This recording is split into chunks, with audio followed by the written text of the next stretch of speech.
Sony TV पर आने वाले शो शार्क टैंक के बारे में तो आप जानते ही हैं। शार्क टैंक जो कि स्टार्टअप्स का या उन कंपनीज और प्रोडक्ट्स का एक वो प्लेटफॉर्म जहां पर जिसको फंडिंग अगर चाहिए तो वहां पे अगर इन्वेस्टर्स को आपका फॉर्मूला, आपके गट्स, आपकी इंटीग्रिटी पसंद में आती है तो निश्चित तौर के ऊपर पे उनकी तरफ से एक फंडिंग आपको मिलती है।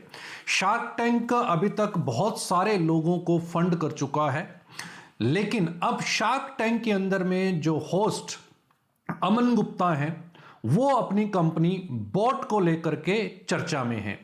चर्चा क्या है? बोट दरअसल 1500 करोड़ रुपए का आईपीओ लेकर के आने जा रही है। अब बोट कंपनी के आईपीओ आने से ठीक 23 दिन पहले जो अमन गुप्ता हैं उन्होंने अपने चीफ मार्केटिंग ऑफिसर की पोस्ट से रिजाइन दे दिया और जो सीईओ हैं समीर मेहता उन्होंने भी अपनी पोस्ट से रिजाइन दे दिया। अब ये दो की पोजीशंस थी जहां पर इन दोनों ने अपनी की पोजीशन पर आईपीओ आने से ठीक पहले रिजाइन कर दिया। रिजाइन के पीछे बहुत सारी चीजें हैं, कारण है।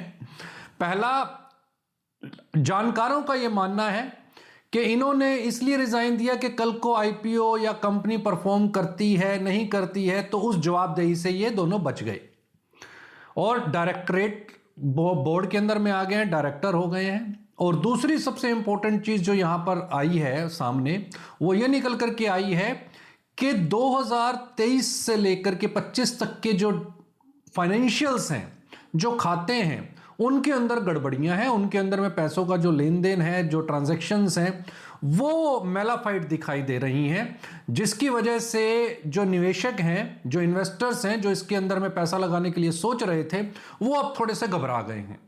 जानकारों का यह भी मानना है कि ये जो इन्होंने कदम उठाए हैं ये बड़े सस्पेंस क्रिएट करते हैं और कंपनी की लॉन्ग टर्म जो विजन है उसके ऊपर पे एक बड़ा क्वेश्चन मार्क खड़ा कर देते हैं।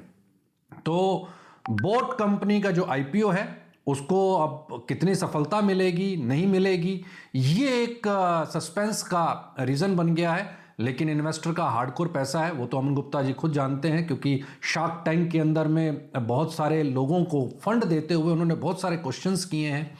तो निश्चित तौर के ऊपर पे अब जो छोटे निवेशक हैं, छोटे इन्वेस्टर हैं या बड़े इन्वेस्टर हैं, उनसे ये सवाल पूछना लाजमी है।